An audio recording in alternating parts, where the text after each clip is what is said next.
I came to in the back of an ambulance. Siren wailing, red and blue lights strobing against the small back window, a paramedic leaning over me, his face too young and too calm for how terrified I felt. "Ma'am, can you hear me? You with us?" I tried to answer, but my tongue felt like it had been dipped in cement. My chest hurt, my head pounded. For a second, I honestly thought, well, here it is, Linda. This might be it. Over your dead body, remember? And right behind that thought came another one, ugly and sharp. If I die right now, that girl gets everything. That girl being my only child, my darling daughter, the same one who had just finished screaming at me that I was useless dead weight standing between her and her future. The future she wanted? A strip club. Not a degree, not a business she'd trained for, not even something normal like a nail salon or a coffee shop. Nope. My daughter wanted to use my retirement savings, 40 years of my life in fluorescent offices and double shifts, to open a strip bar. And I'd said the fatal phrase, "over my dead body." Let me back up. My name is Linda. I'm 60 years old, live in a little one-story ranch house in a suburb outside Phoenix, Arizona, and I've spent my entire adult life doing the responsible, boring things nobody posts about on social media. I married young, worked as an office manager for a pediatric clinic, packed lunches, clipped coupons, took exactly 2 real vacations in 40 years, and tried to do right by my kid. My husband, Gary, was a charmer when he wanted to be, and a ghost when real life showed up. He walked out when our daughter Melissa was 16. Needs to find himself, is what he said. Funny how men always find themselves in apartments downtown with newer models and no child support until the court forces it. I stayed. I stayed through the slammed doors, the teenage screaming, the late-night phone calls from the police because she and her friends were just hanging out at a closed skate park at 2 a.m. I stayed when she threw, "You made Dad leave with your nagging," in my face. I stayed when I had to choose between paying the electric bill and paying for the field trip she absolutely had to go on because everyone else is going. I stayed because that's what mothers do, or at least what I thought we were supposed to do. And I saved. God, did I save. Every raise, every bonus, every tax refund, I tucked something away. When my parents died, I sold their little place in New Mexico, paid off my mortgage, and rolled the rest into my retirement accounts. I didn't have yachts and vacations planned. I had one goal. I did not want to be a burden on anyone in my old age. I didn't want to be 80 and begging my kid, "Can I move into your spare room?" Irony's funny, isn't it? Because at 58, when I was finally starting to breathe and think about retiring early from the clinic, my dear, sweet Melissa showed up on my doorstep with 3 trash bags of clothes, a dying potted plant, and a long story about toxic roommates and a landlord who was literally insane. She was 28, with half a cosmetology license, 2 dropped-out community college majors, 6 short-lived jobs, and an Instagram full of inspirational quotes about not working for the man. I stood there in the doorway, looking at her, and all I saw was my baby girl with tear-streaked mascara and chipped baby pink nails. "Mom, I just need to stay for a little, okay? Just until I get back on my feet," she said. I let her in. Of course I did. We set some ground rules. I wasn't stupid. No drugs in the house. You get a job and pay something toward utilities. You pick up after yourself. This is my home, not your crash pad. She nodded. She agreed. She hugged me and said, "You're the best, Mom. I don't know what I'd do without you." I should have asked myself then why that sentence made my stomach twist. For the first few months, it was tolerable. She picked up a part-time job at a bar downtown, working as a server during the day and hostess at night. She'd come home smelling like fryer oil and cheap perfume, drop a crumpled Tony on the counter and say, "For the electric," or whatever. She didn't pick up as much as I wanted, but the house wasn't a disaster, and she was at least trying. That's what I told myself. Then, slowly, the evening shifts turned into, "I'm going to stay at my friend's. We're working on a business idea." And the mornings turned into her sleeping until noon. Her laundry overflowed from the hamper and somehow migrated into the house, then the living room, Once, I came home from the grocery store to find 3 strange men sitting on my couch, watching my TV, empty beer bottles lined up on my coffee table. "Hey, Miss Linda," one of them said, like we were old friends. Melissa, in bike shorts and an oversized shirt, breezed in from the kitchen. "They're just hanging out, Mom. Relax." I pulled her aside. "We had rules." She rolled her eyes. "You're being dramatic. You said you wouldn't bring strangers into my home when I'm not here." "They're my friends, not strangers." "To me they are. I don't know them. I don't know if they're safe." She crossed her arms. "This is my home too, you know. You're always saying we're family. Or is that only when you want me to babysit your cat?" My cat, Oliver. He actually was the one bright spot in this whole mess, weaving through my ankles and reminding me there are still simple creatures in this world who just want food, a lap, and a warm patch of sun. The first big crack came about 6 months into her living with me. We were in the kitchen. I was paying bills at the table, my reading glasses perched on the end of my nose, calculator out. Melissa was scrolling on her phone, cereal bowl abandoned in the sink. "What you doing?" she asked. "Paying the internet bill, among other things," I said, "and wondering why my electric bill has doubled since you moved in." She laughed. "You're welcome." I gave her a look. "Joking aside, could you at least start turning lights off when you leave the room and maybe not run the dryer for a single pair of leggings?" She heaved a sigh that sounded like it came from the depths of teenage hell. "I said I'd help with bills, didn't I?" "That's the thing, honey. You give me 20 here, 40 there, but it's not regular." And her eyes flicked down to the papers on the table, and I watched her expression change. "What's that?" she asked, leaning in. "Just some retirement stuff," I said, too quickly. She snatched up one of the statements before I could stop her. "Mom," she breathed, eyes going wide. "This has 6 figures?" I tried to take it back gently. "That's not cash sitting in a jar under the sink, Melissa. It's savings for my old age." "How old are you again?" she asked, in that fake innocent tone I knew too well. 58. She grinned. "You're fine." "Not the point." Her mind was turning. I could see it. "Wait," she said slowly. Is this all going to be mine one day?" There it was. I should have shut that conversation down. Instead, I did the polite, motherly thing. "If there's anything left when I go, yes, it would go to you," I said. She lit up like a Christmas tree. "Oh my God, I had no idea. Mom, that's a lot. I cut in, already tense. "We could do something with it," she rushed on. "Like, invest. You know, I've been networking at the bar. I've met people who own clubs, like actual clubs, and they're making bank. I'm talking huge money, Mom. Bottle service, VIP, the whole thing. There's this guy, Chase. He's been mentoring me, showing me the business side, and he said if I had capital, I could get in as a partner in like a women-friendly strip club, very modern, very body positive." "Excuse me?" I said. "It's not what you're thinking," she waved me off. "It's empowering. Dancers keep a big cut. It's safe. There's security. The women make crazy money, and the place is always full. It's basically recession-proof." I stared at her. "You want to use my retirement to open a strip club?" I said flatly. "A high-end adult entertainment venue," she corrected. "And it's not using it all, it's an investment." "No. Mom, no," I repeated. "Absolutely not. I did not work all my life so my money could go into that." She bristled. "Into what? Women making their own choices? Sex negative much?" "I don't care what words you slap on it, Melissa. I'm not doing it. That money is for my medical care, my housing, my food, so I don't have to beg anyone for help when I'm old. You have me." Like that was supposed to be reassuring. I actually laughed. I couldn't help it.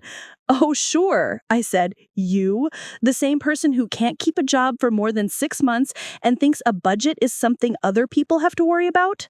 I love you, but I am not building my future on you suddenly becoming responsible at 45. Her face changed then.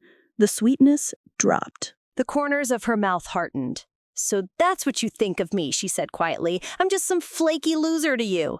That's not what I said. It's what you meant, she snapped. Newsflash, Mom, times have changed. You think your little nest egg is safe? Inflation is eating that up. You need a high-yield investment. I'm giving you an opportunity. You're not my financial advisor. You're my daughter, I replied. And I said no, this conversation is over.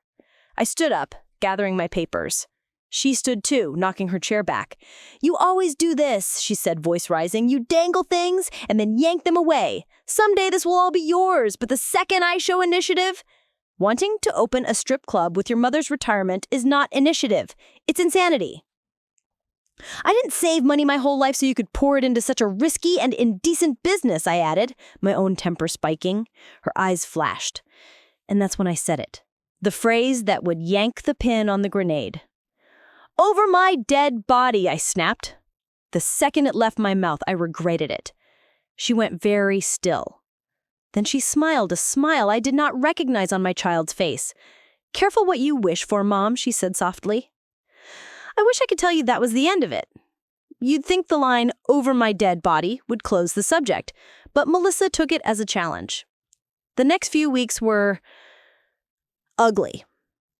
She stopped doing even the bare minimum around the house. Dishes piled up in the sink until there were flies. Her laundry smelled so bad I could scent it from the hallway. She'd leave half-eaten takeout on the coffee table, and when I asked her to clean up, she'd say, "Relax, Queen, clean. I'll get to it." And then never did. Every small request turned into a fight. Could you please not blast music at 2 a.m? I have a doctor's appointment at 8. You're old. You're up at 6 no matter what. What's the difference? The difference is I'm paying for this house. You keep reminding me like I'm some squatter. You said I could stay. I said you could stay if you followed the rules. You're making up new rules every day. The first party was almost childish. I was in my bedroom reading, Oliver snoring at my feet when the bass started thumping through the wall. I checked the clock, 11:47 p.m. I sighed, put on my robe, and went out to the living room. There were maybe 8 people there. 3 girls in tiny dresses, a couple of guys with backwards caps, a tall woman with blue hair, and one very drunk man yelling at the TV. Cups and beer cans everywhere. Someone had put a cigarette out in one of my ceramic coasters. "Melissa," I called over the music. She turned mid-dance, drink in hand. "Hey, Mom, you should come join us." You know the rule about parties. Not on work nights. Turn it down and wrap it up by midnight. She rolled her eyes. It's Friday. I work Saturdays this month. Remember? Flu clinic. God, you're so selfish, she muttered. But she did turn the music down. I went back to bed, but I didn't sleep. The second party, she didn't even pretend it was casual. She posted it on Instagram. I know because my neighbor showed me. "Is everything okay over there?" Mrs. Patel next door asked me at the mailbox one morning. "I saw Melissa's stories last night." I didn't even have an Instagram. She pulled hers up and showed me. My living room, my couch, my coffee table, packed with people, at least 30 of them. Some on the floor, some on laps, red plastic cups everywhere, a guy dancing on my coffee table, a girl with glitter on her chest making out with someone on my grandmother's armchair. Caption, "Mom out of town, house party at my place, bring whoever, DM for address. Hashtag Tempe after hours." My stomach dropped. I was in bed, fan on, white noise machine going. My hearing isn't what it used to be. I thought the low thump I heard was from someone's car outside. She invited strangers into my home. Not friends, not people she knew, whoever. I went home, walked into a disaster zone, and we had our first screaming match that made the walls shake. "Are you insane?" I yelled. "You posted our address on the internet." She shrugged. "Chill out. Nobody stole your precious knickknacks." "That is not the point. You don't invite random people into this house. This is my home." "Ours," she snapped. "I live here too. You live here because I let you. Don't forget that." "Wow," she said. There it is. The threat. If you don't like the word threat, try consequence, I shot back. You pull something like that again, you're out. She smiled. That same odd smile from the strip club conversation. "We'll see," she said quietly. The third party broke something in me. It was a Wednesday. I had to be at the clinic at 7 the next morning for a staff meeting. I was already in bed by 10, trying to be responsible. At 1:30 a.m., my bedroom door banged open. A drunk girl I'd never seen before stumbled in, flicked the light on, blinked at me.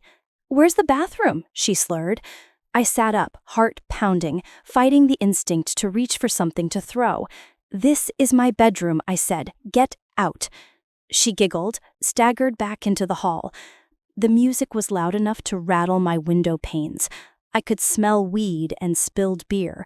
I went into the hallway in my pajamas and robe, hair sticking out, glasses crooked, and walked into absolute chaos.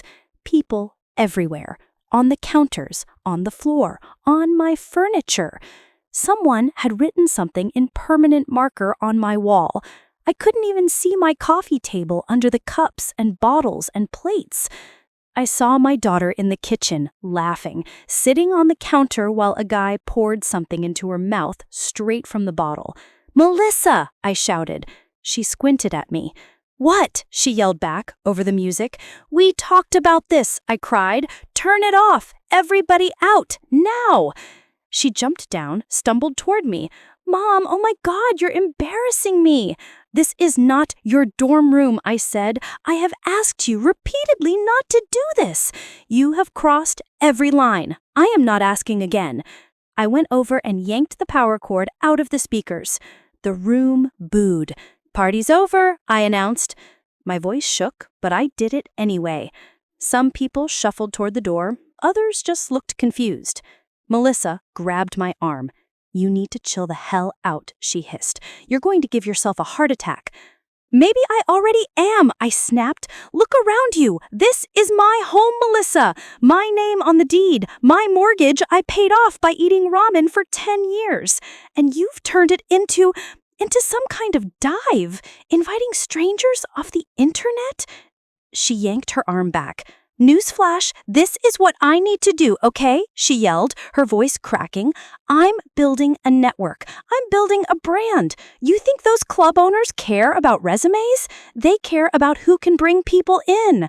I am proving I can fill a room, and you're sabotaging me because you're bitter and old and jealous." Jealous. That word lodged in my brain like a splinter.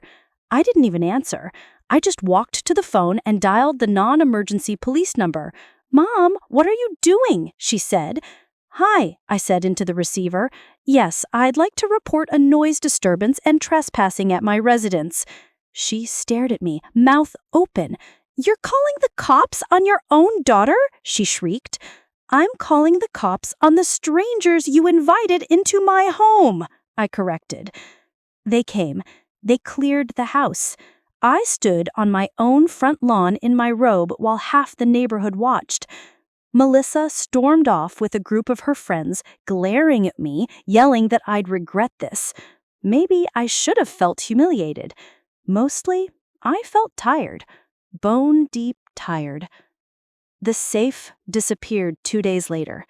That's when I stopped being tired and started being afraid. I've had that safe for years. A heavy, fireproof thing I bought after my friend Angela's house burned down 20 years ago. I kept it in the back of my bedroom closet under some old blankets. Inside, I had all the important stuff: the deed to my house, copies of my will, life insurance policy, a list of accounts, some old family documents, my passport, and a little box with my mother's jewelry.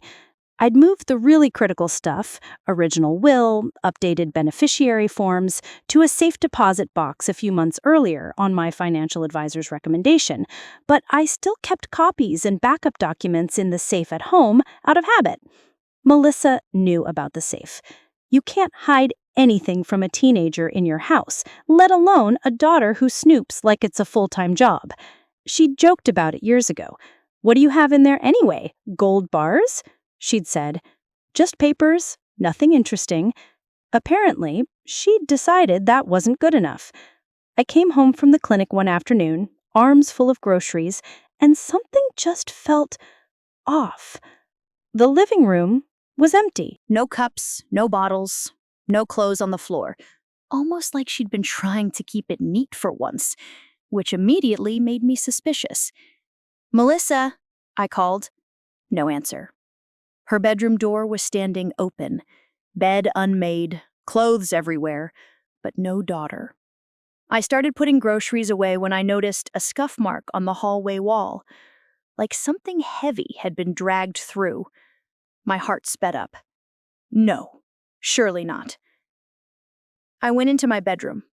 The closet door was open. I shoved the hanging clothes aside so hard half of them fell off their hangers. The blankets were askew. The safe was gone. For a second, I just stood there, clutching a handful of my old cardigans, my heart pounding in my ears. Then I dropped to my knees and started patting around like maybe it had somehow turned invisible. "Melissa!" I shouted. No answer. I grabbed my phone and called her. Straight to voicemail. Again. Straight to voicemail.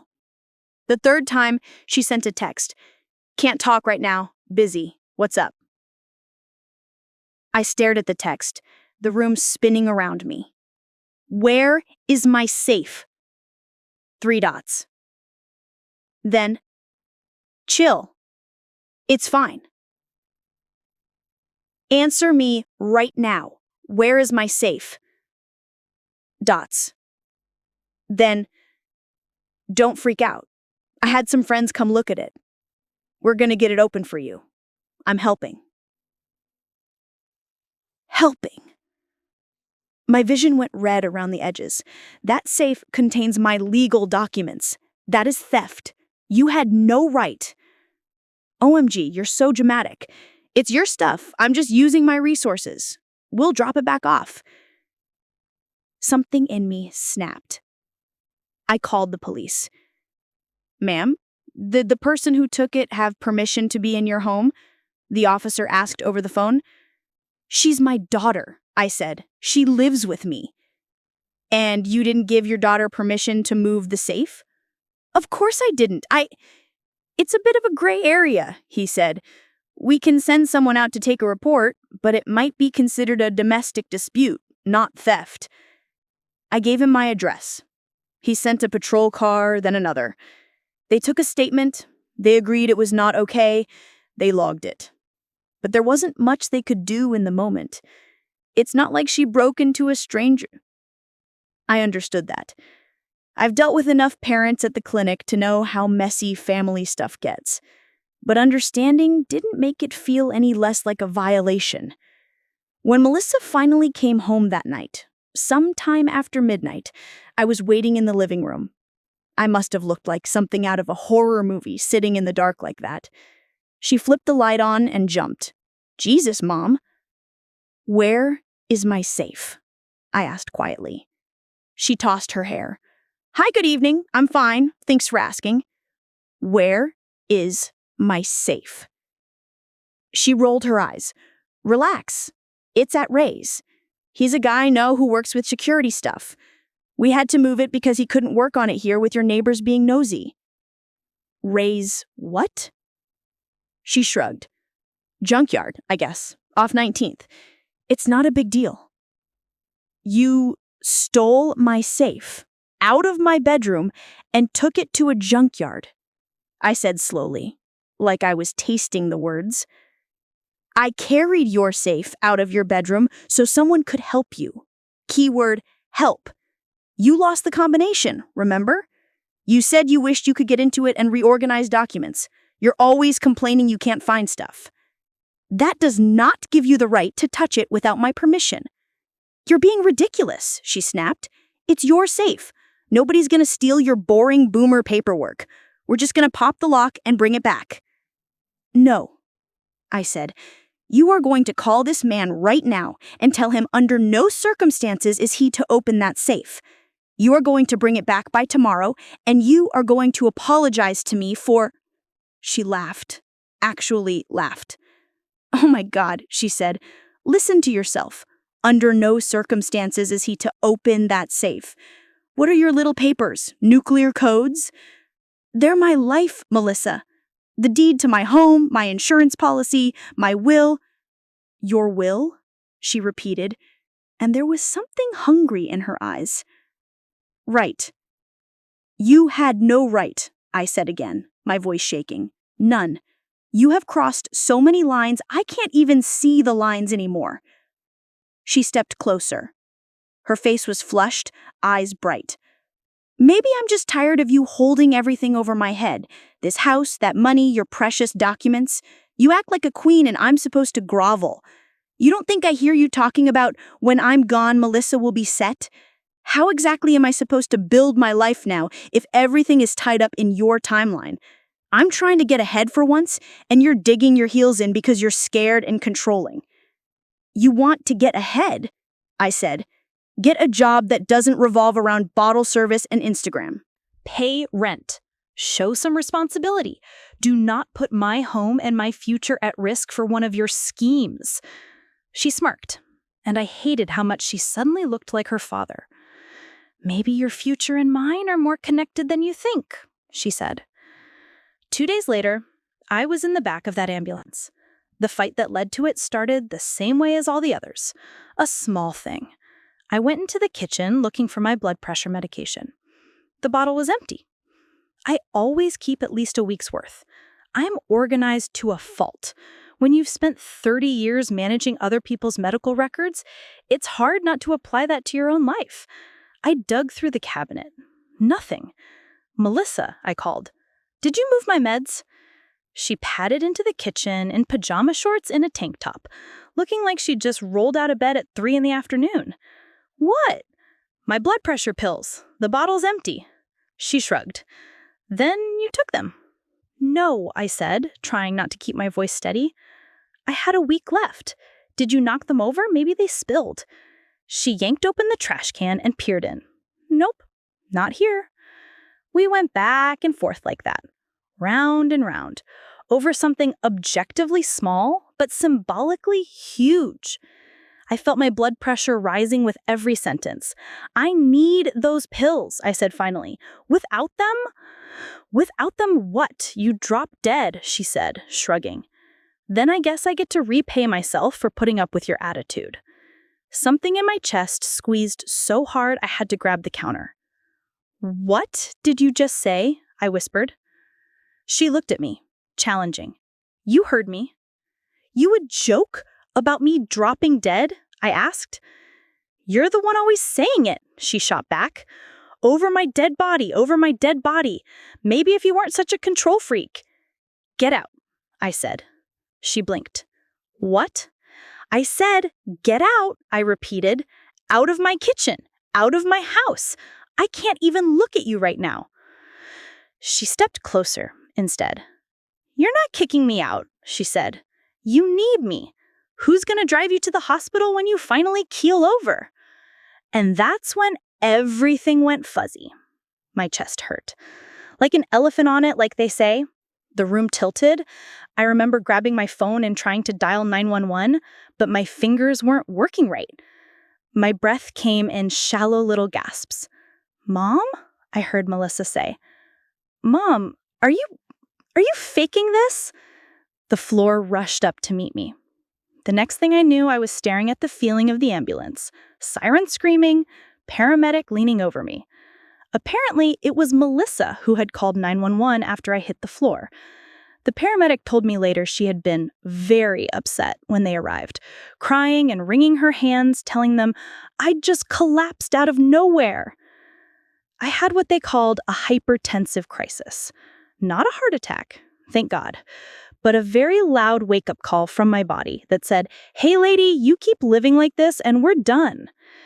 At the hospital, between blood draws and blood pressure cuffs, and a very serious talk from a very tired cardiologist, I lay there and thought about that safe, somewhere in a junkyard. I thought about my daughter's face when she said, then I guess I get to repay myself. I thought about the phrase I'd thrown out in anger over my dead body, and how, lying there with wires stuck to my chest, I suddenly had to consider that my dead body might not be as far off as I like to pretend. If I died that night, I realized, Melissa would inherit everything. The house, the accounts, the insurance, all of it. And that, more than anything, terrified me. Not because of the money itself, because of what it would do to her. You don't hand a matchbook to an arsonist and then act surprised when the house burns down. I was only in the hospital 2 nights, but it was enough. Enough for the reality to sink in, enough for me to stare at the cracks in the ceiling and ask myself hard questions I'd been avoiding for 30 years. A social worker visited me the second day. Do you have support at home? Family? Friends? I thought of Melissa's parties, of her yelling, of the empty pill bottle. Yes, I said, but it's complicated. She gave me a card anyway. If you feel unsafe or if your home situation is contributing to your stress, there are resources. I tucked the card into my phone case. Just knowing it was there made me feel a tiny bit stronger. Melissa visited once. She breezed in with a plastic grocery store bouquet and a coffee she'd clearly bought for herself. "Hey, Mom," she said, all breathless concern. "Oh my God, you scared me so much. I thought you were gonna die." "I didn't," I said. My voice came out hoarse. She dabbed at her eyes. "The paramedic was like, 'We need to get her to the hospital now.' And I was like, 'I can't lose my mom.' And where is my safe?" I asked. She blinked. "What?" "My safe, Melissa. My documents. The ones you walked out of my house with. Where are they?" She sighed dramatically. "Are you serious? You almost die and you're worried about paperwork?" "Yes," I said. "Because if I had died, you would have had a lot of paperwork to go through, and you apparently can't be trusted around it." "Wow," she snapped. "I call 911, I save your life, and this is the thanks I get?" I looked at her, really looked at her. Expensive acrylic nails she'd never paid me back for, designer knockoff purse, eyelash extensions, all the trappings of someone who lives for appearances and other people's attention. "Thank you for calling 911, I said. "I mean that. You did the right thing." Her expression softened a fraction. "But that doesn't erase what you've been doing to me for months," I added. "You are killing me slowly with stress, and you took that safe without my permission." "It's at raise," she said again. "It's fine. We're gonna get it open for you." "For me," I repeated. "Yes," she said too quickly. "You understand that if anyone opens that safe without my consent, that's a crime. And I will report it. I already did, actually. There's a report on file." Her eyes widened. "You went to the cops?" "They came to the house," I corrected. "After you took it." She swallowed. "Mom, that's extreme." "So is stealing someone's safe," I said. "I've been extremely patient. I'm done." We stared at each other. She left not long after that, saying she couldn't deal with my negativity. Fine by me. When I got discharged, my friend Carol picked me up. "You're not going back there alone, are you?" she asked, eyes narrowing. "I have Oliver," I joked weakly. "Oliver is a 12-pound cat. He's many things, but a security system isn't one of them." I stayed at Carol's that night. The next morning, I called my lawyer. I've had an estate attorney for years. When my parents died, I learned the hard way how messy probate can get. I promised myself my only child would not have to stumble through that kind of chaos. The irony of that thought almost made me laugh into the phone. "I need to update my will," I told him, immediately. We set up an appointment for that afternoon. I won't bore you with all the legal details, and frankly, I couldn't share them all even if I wanted to. Some of it still makes my head spin. But we did 3 major things. We updated my will to reflect new beneficiaries and conditions. We moved more of my assets into a structure that would protect them from being messed with by anyone but me while I'm alive and of sound mind.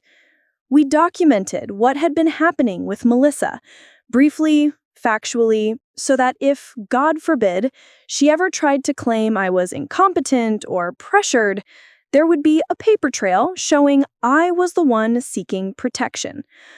"Are you sure you want to do this?" my lawyer asked gently. "Cutting a child out of a will is serious." "I'm not cutting her out entirely. I'm cutting off her access to anything that would destroy her life if she got it too soon." He nodded. "That's one way to look at it. I also need to make sure that if something happens to me, she can't just walk into my house and help herself to everything. We can put some safeguards in place, again, within the law." We did. When I left his office, I felt lighter and older at the same time. I took another step that day, one I hadn't planned. I stopped at a print shop. Nothing about what I printed was illegal by itself. It was, in fact, mostly copies of things I already owned. Statements, letters, forms. Let's just say I organized a stack of papers that, to the untrained eye, told a very clear story. Linda is broke. Linda's home is heavily leveraged. Linda has more debt than assets. In reality, those dams had already been shored up by the lawyer. The papers were a mix of outdated statements, informational letters, and a few very generically worded documents that could be interpreted in several ways. I am not here to give anyone directions on how to fake their finances. I'll just say this. If you've ever gotten one of those scary-looking letters from a bank that turns out to be a marketing mailer, you know how official nonsense can look. When I was done, I had a thick folder of proof that I was drowning financially. Then I went home. The house felt wrong. Too quiet. The mess was gone. Not cleaned, just gone. Like someone had scooped up all the chaos and dumped it somewhere else. Melissa wasn't there. A post-it on the fridge said, "At Ray's, taking care of your safe since you won't. You're welcome." I stood there in my little Arizona kitchen, looking at 2 yellow, sticky inches of entitlement, and something inside me finally clicked from fear to resolve. I was done playing defense. I was going on offense. I called a locksmith. "Can you rekey every lock in this house?" I asked. He came that afternoon. I stood on the porch with Oliver and his carrier while the man went through each door. "Bad breakup?" he asked conversationally. "Something like that," I said. When he left, I sat at the kitchen table with my new keys in my hand and my heart pounding. I had taken back my house, physically and legally. Now I needed to deal with that safe. I didn't know exactly where Ray's was, but I knew enough. I'm 60, not dead. I know how to use Google. There were 3 salvage yards within a reasonable radius that had Ray in the name. I started calling around, sounding as innocuous as possible. "Hi there," I said into the phone. "My name's Linda. My daughter mentioned she brought a safe to your yard. I just wanted to check." 2 "never heard of it" responses, and 1, "you'll have to talk to Ray, he's not in yet." Bingo. I drove over before I could talk myself out of it. Ray's Auto and Salvage was exactly what you're picturing. Chain link fence topped with barbed wire, a faded sign, rows of rusting cars stacked like metal dominoes. The air smelled like oil and hot dust. I parked outside the gate and sat there for a minute, my heart rabbiting against my ribs. This was crazy. I was a 60-year-old woman who got dizzy on step stools. What was I thinking, coming down to a junkyard alone? I thought of Melissa's face when she looked at my bank statements. I thought of that ambulance ceiling. I got out of the car. There was a little shack by the gate where a man in a baseball cap sat on a cracked plastic chair reading a magazine. "Can I help you?" he asked as I approached. "I hope so," I said. "My daughter brought something here that belongs to me." His eyebrows went up. "Lady, we got about 10,000 somethings here." "A safe," I said. "Big, gray, fireproof, combination lock on the front. She said a friend named Ray could open it." He scratched his chin. "Melissa, your girl?" My stomach dropped. "Yes," I said. "Yeah, she was here," he said. "Dropped that big son of a gun off with 2 guys like it was no big deal. Said the owner gave permission." "The owner did not," I said, trying not to let my voice shake. He shrugged. Well, I didn't know. I just take in when people bring. Ray's got an angle with refurbishing old safes sometimes. Is it still here? I asked. Far as I know, he said. Ray took a look at it yesterday, couldn't get it open quick with his tools, said he'd mess with it later. It's out back with the scrap. A cold, oily fear slid down my spine. Can I see it? I asked. He hesitated. Ma'am, we don't usually let customers just wander around back there, he said. Liability and all that. I reached into my purse and pulled out my wallet. I didn't have much cash, but I had enough. I folded a 50 in half and slid it across the counter. Please, I said quietly. That safe has my whole life in it. I'm not asking you to let me take it. I need to see it. Make sure nothing's been done. He looked at the bill. He looked at me. He sighed, tucked the money into his shirt pocket, and grabbed a ring of keys. Stay close. Don't touch nothing sharp. And if you twist an ankle, I never saw you. Deal, I said. We walked through rows of hulking cars, their windows broken, paint scorched by the Arizona sun. The ground was uneven, rocks and bits of metal jutting up. I stepped carefully, thinking that if I sprained my ankle now, the universe really did have it out for me. We turned a corner, and there it was, my safe, sitting on a busted wooden pallet like some dull gray treasure chest. I knew it instantly. Same scratches on the side from when we'd moved it in years ago, same little dent near the bottom. My heart twisted. She said you gave her the combo, but Ray couldn't get it open right, thought it might be busted. She lied, I said flatly. Of course she did. I stepped closer. The lock was intact. There were some scrape marks around it like someone had tried to pry it open and failed, but it was still closed.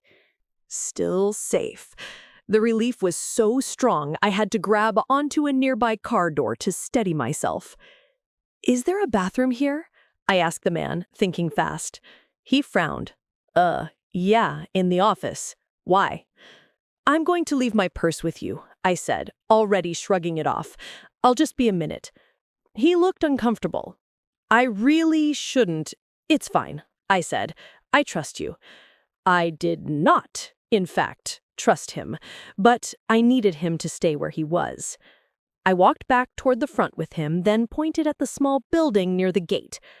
I'll be right out, I said, handing him my purse. Please don't let anyone near that safe. He nodded, still frowning. The second I was around the corner, out of his sightline, I stopped. The office was a sad little structure with peeling paint and a soda machine out front. I pretended to head toward it until he went back to his chair. Then I doubled back, staying low between a row of cars. Was this smart? Absolutely not. Was it trespassing? Probably. Did I care? Not in that moment. My heart was pounding so hard I could hear it in my ears. My feet crunched on gravel. I ducked behind a truck, my 60-year-old knees protesting. I made my way back to the row where the safe was. The man was nowhere in sight. I jogged, speed-waddled, the last few yards and reached the safe. My hands shook as I knelt down. The numbers on the dial blurred for a second, then came into focus. I had set that combination 20 years ago, my parents' anniversary. I spun the dial, my fingers remembering the rhythm even as my brain raced. Left, right, left, right. There was a small, blessed click. I pulled the handle. It opened. The smell of old paper puffed out.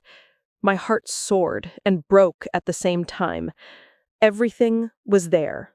File folders, envelopes, the little velvet box with my mother's jewelry.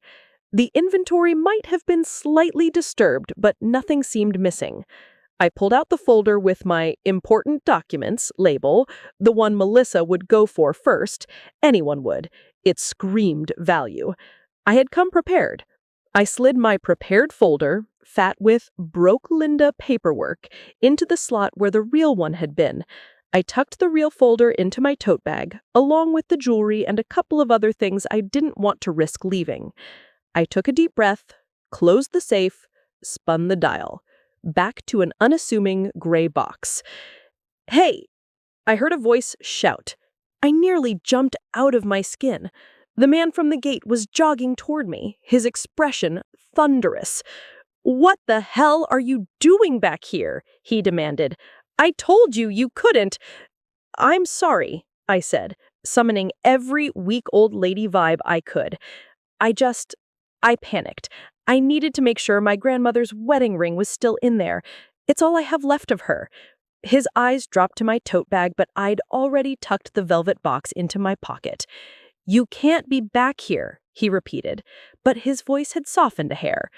"I know," I said. "I'm sorry. I won't touch it again. My daughter takes a lot of liberties." He snorted. "You don't say." "Can I ask you for one more favor?" I said. He pinched the bridge of his nose like he had a headache. "Lady, come on." "Please," I said. "When she comes back, and she will, tell her she can do whatever she wants with that safe. Sell it, scrap it, melt it down for all I care. The only things that matter in there are sentimental, and I just took them. The rest is just paperwork." He narrowed his eyes. "Ain't that illegal? Dumping personal info?" "It's all copies," I lied smoothly. "The originals are elsewhere." That, at least, was true now. He shrugged. "Whatever, it's your box. If she wants to crack it open for some dusty crap, that's her business. Just don't come back here sneaking around again. If my boss catches you—" "He won't," I said. "I'm done." I walked back to the front with him, retrieved my purse, and drove home with my heart hammering so hard I had to pull into a Walgreens parking lot to breathe. What I had done was not entirely above board. I knew that. But I also knew this. I hadn't forged anything, I hadn't stolen anything that wasn't mine, and I hadn't harmed anyone. I had simply rearranged the story my daughter was going to read when she cracked that safe. If she was going to go digging through my life without permission, then she was going to find what she deserved to find. Nothing. The storm hit the next morning, literally and figuratively. A rare monsoon rolled through, dark clouds and wind and rain that made the palm trees across the street bow like they were praying. I was sitting at the kitchen table with a cup of tea, Oliver curled on the chair beside me, when I heard pounding on the front door. Not knocking, pounding. I glanced at the clock. 9:12 a.m. I knew, before I even looked, who it would be. I took my time. I sipped my tea. The pounding intensified. "Open the door, Mom!" Melissa's voice shrieked through the wood. "I know you're in there!" I walked to the door, feeling a kind of cold calm settle over me. I did not open it. "Melissa," I said through the door, "it's early. What do you want?" "What do I want?" she yelled. "I want you to open this door right now, you lying snake!" I raised an eyebrow, even though she couldn't see it. Well, that was a new one. Snake. I'd been called worse. "I'm not letting you in while you're screaming like that," I said. "Calm down, then we can talk." "Don't you dare talk to me like I'm some random," she shouted. "This is my house, too." "Incorrect," I said. I almost smiled. My lawyer would have been proud. "The deed is in my name alone," I added. "You do not have any ownership interest in this property." She slammed her palm against the door. "Open the door!" "No," I said. There was a stunned pause. "No?" she repeated, like she had never heard the word before.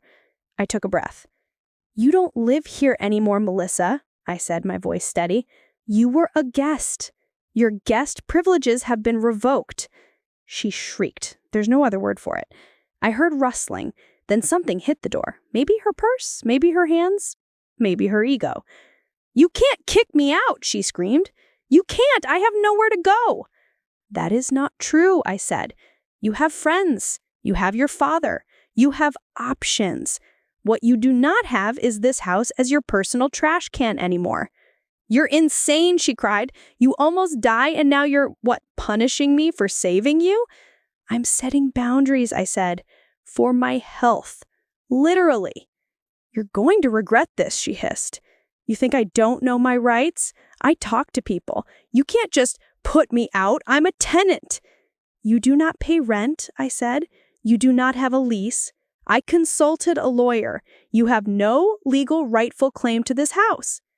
Was that a simplified version of a much more complicated legal conversation? Yes. Was I going to stand there and debate landlord-tenant law through the door with the person who'd been throwing parties and stealing safes? No. I am not arguing legalities with you, I said. The bottom line is, you cannot live here anymore.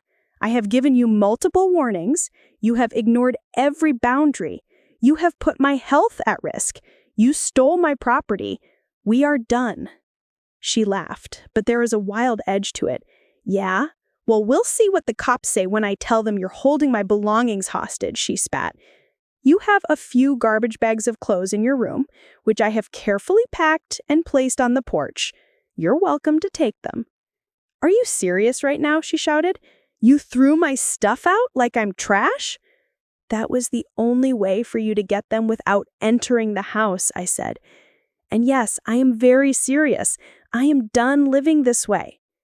There was a pause. I heard her breathing, ragged and fast. You think you're so smart, she said finally, pitching her voice low and nasty. But you forgot one thing. Oh, I said. I have your safe, she said, triumphant. I have proof. I can take those papers to a lawyer of my own and show them how you promised everything to me and tried to cut me out. I can show them you're not in your right mind. I actually laughed. I couldn't help it. I think you sound ridiculous, I said. You think this is funny? She screamed. I think you're about to have a very educational day, I said. Go ahead. Take my papers to whoever you like. Show them everything. Read every line. She went quiet. I could practically hear the gears turning. What did you do? She said slowly. Nothing I can be arrested for, I said. Can you say the same? She cursed then. Ugly, creative things I won't repeat here. I know you switched something, she hissed. Ray said he saw you there. So you admit you took my safe to a junkyard without my permission. Good to know. You bribed him, she said. You always do this. You twist everything. You make me the bad guy. You made your own choices, I said. I just stopped cushioning the consequences. You're going to die alone, she spat. No one is ever going to take care of you. You'll be begging for me back. That may be, I said, but at least I'll be begging in a clean house. I heard her scream again, wordless this time, then the sound of something being thrown against the wall. That was when the patrol car pulled up. I had called them earlier, before she even arrived, and asked if an officer could be present to prevent escalation when I told my daughter she was no longer welcome.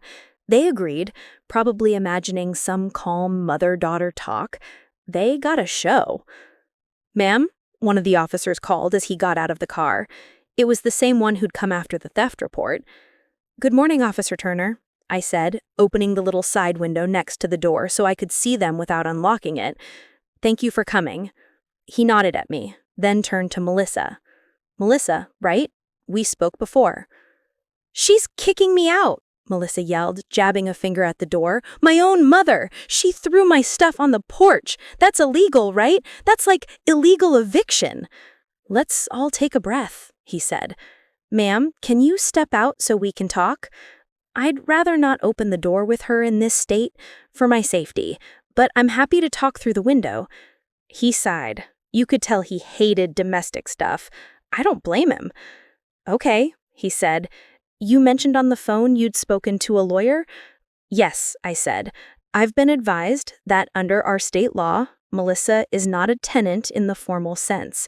She has no lease, pays no rent, and has repeatedly violated house rules to the point of endangering my health. I've packed her belongings. I am asking her, with police present, to leave the property. I'm also formally requesting that she not return here without my explicit invitation. Melissa scoffed. See, she said, she's not right in the head. Who talks like that? That is not normal. Ma'am, is there any arrangement you'd be willing to make to let her stay temporarily? The officer asked, clearly trying to find middle ground. No, I said. She has burned that bridge. I nearly ended up in the morgue last week because of the stress she's caused me. I can't do it anymore. He looked truly uncomfortable then. "Okay," he said slowly. "Melissa, why don't you grab your things, and I'll stay while you do. Then you'll need to find somewhere else to stay while you sort this out with your mom, okay?" "There's nothing to sort out," I said. "My decision is final." "You can't do this," she wailed. "I have rights." "Not as many as you think," he muttered under his breath, probably not meaning for me to hear. She stomped around the porch, grabbing bags and boxes I'd left out there. She tried to kick the door once, as if she could knock it down by sheer force of entitlement, but the officer stopped her. "Ma'am, you damaged that door? That's criminal. Let's not add charges today." I watched through the sliver of window as she finally loaded everything into her beat-up car. Before she got in, she turned and glared at the door like she could set it on fire with her eyes. "You're dead to me." "I hope not," I said quietly. "I only just got out of the hospital." She screeched out of the driveway, tires spitting gravel. The officer lingered a moment. "You okay, ma'am?" I opened the door then, just a crack, enough to look him in the eye. "I will be. Thank you. You sure you don't want to file anything further? About the safe, the meds, the threats?" I glanced at the thick folder on my kitchen table. The new will, the updated directives, the notes I'd made. "Not today. I have everything documented. If she tries anything else, I'll call." He nodded. "Take care of yourself. Family can be the hardest ones." I'm starting to notice that. When he left, I closed the door, slid the deadbolt into place, and leaned back against the solid wood. Silence. No music, no shouting, no strangers clinking bottles in my living room, just the hum of the fridge and the soft buzz of the AC. Oliver patted over and bumped his head against my ankle, meowing. "We did it, buddy," I whispered. I made myself a cup of tea, sat at the table, and let myself cry. Not for Melissa's absence, for the little girl she used to be, the one who held my hand crossing the street and cried when her goldfish died, for the mother I'd tried to be and the one I'd failed to be. For the version of our future I'd imagined when I was 30 and naive enough to think love could fix everything. Then I blew my nose, petted my cat, and got on with the rest of my life. In the weeks that followed, the fallout rolled in. Melissa tried everything. First, there were the texts. "You can't do this to me after everything I've done for you. You literally owe me. I'm your child. I hope you rot alone in that stupid house." Then, "I saw your papers, LOL. Nice try. You really expect me to believe you're broke? You're such a liar. Chase says we can fight this." "Ah, yes. Chase, the strip club mentor." I didn't respond. Then came the calls from relatives. "Linda, what's going on with Melissa?" my sister-in-law asked. "She posted something on Facebook about you being an elder abuser." I almost dropped my phone. "She what?" "She said you're financially abusing her and withholding her inheritance," my sister-in-law said. I told her that's not a thing, but she was really worked up. I took a breath. "I'm fine," I said. "A little stressed, but fine." Melissa and I had a serious disagreement. I asked her to move out. She's not handling it well. "Do you want me to talk to her?" she asked gently. "She blocked me already once, but I can try." "Thank you," I said. "But I think she needs to hit her own limits. I can't keep cushioning her from reality." As for those papers she'd seen, from what I gathered through the grapevine, and Melissa never could resist airing her drama online, she had finally managed to get the safe cracked with Ray's help. She'd marched into that junkyard, probably expecting to find a treasure chest. Instead, she opened it to a sad trombone of adult life. Letters with words like adjusted, liability, and not guaranteed. Old statements with balances that looked like I had $1,000 to my name. Information packets about reverse mortgages and medical debt statistics. Generic enough to be plausible, scary enough to make her think twice. She had no idea I'd already moved the real valuables, both sentimental and financial, to safer places. She also had no idea I'd already spoken to my lawyer about her. We'd built in contingencies. If she contested my will, there was a clause for that. If she attempted to claim incompetence on my part, there were statements from my doctors about my mental clarity, dated and signed. If she showed those papers to anyone with more than half a brain cell in the legal field, they'd realize in about 3 minutes that she didn't understand what she was looking at. That's exactly what happened with Chase, apparently. He went with her to some business attorney he knew. They laid the papers out. They tried to spin a story about how I'd promised her investment funds and then stolen them. From what my sister-in-law's hairdresser's cousin, yes, really, heard from someone who'd been in that office, the lawyer looked at the documents, looked at them, and said, "All this tells me is that your mother doesn't owe you anything right now." He also apparently gave her a little speech about how no one has a legal right to an expected inheritance.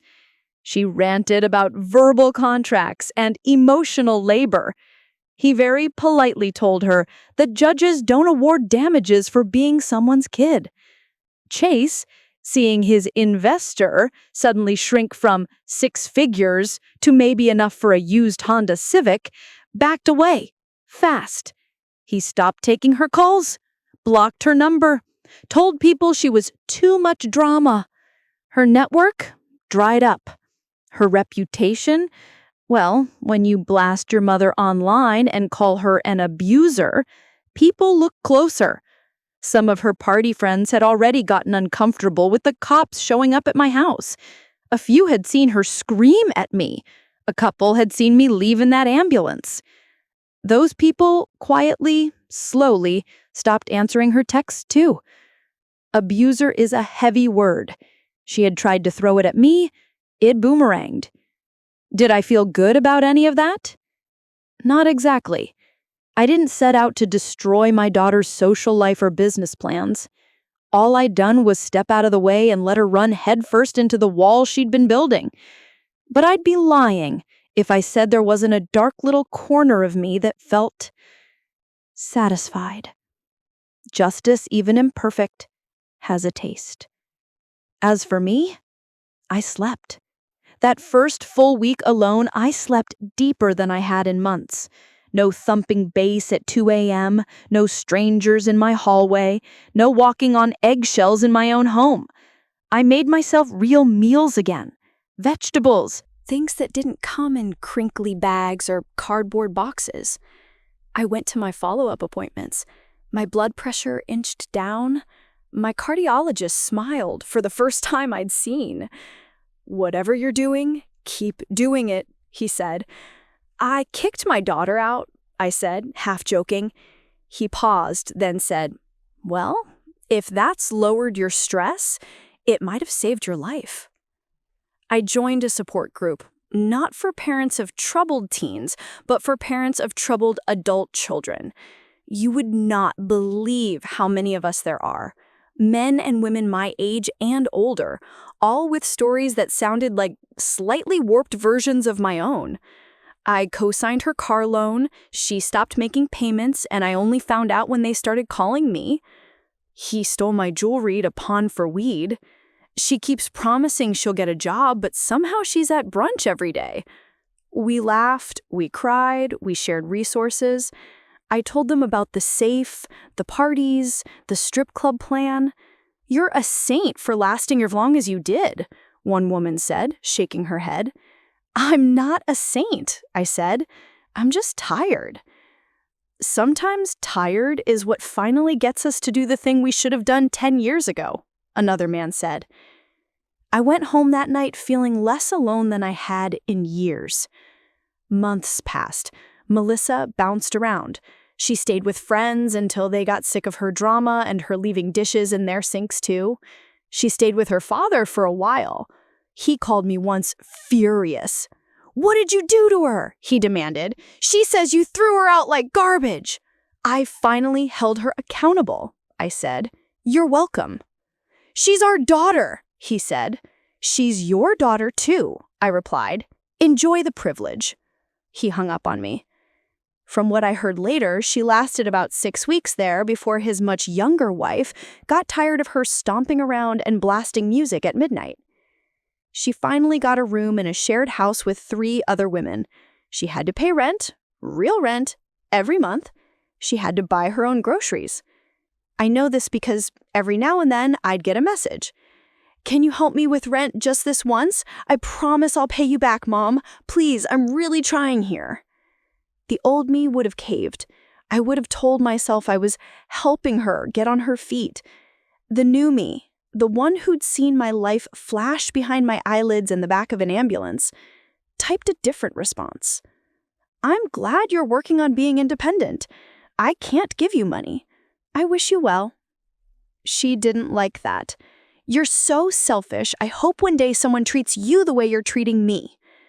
I stared at that last one for a long time.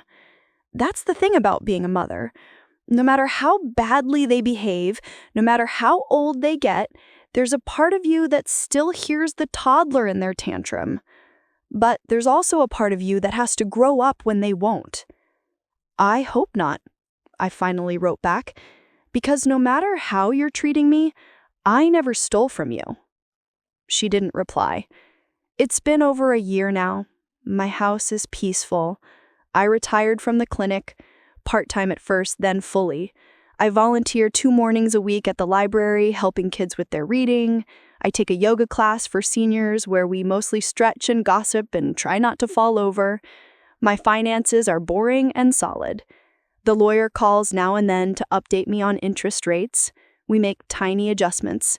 My inheritance plan is written, signed, and safely tucked away in places no one but me and 2 trusted people can access. Melissa is not one of them. People sometimes ask me if I regret it, cutting her off, kicking her out, the safe scheme, the fake "I'm broke" papers. Maybe she needed tough love, my friend Carol says. Maybe this is what will finally make her grow up. Maybe. I hope so. I don't lie awake at night hoping she fails. I don't cackle at the thought of her struggling. What I do is this. I hope that one day, when she's older, when the shine is worn off the "I deserve everything now" mindset, she looks back at that period of her life and sees what I was trying to do. Not punish her, protect myself, and in a twisted way, protect her from herself. If she ever comes to my door again truly changed, truly sorry, not just sorry she lost access to my wallet, I'll listen.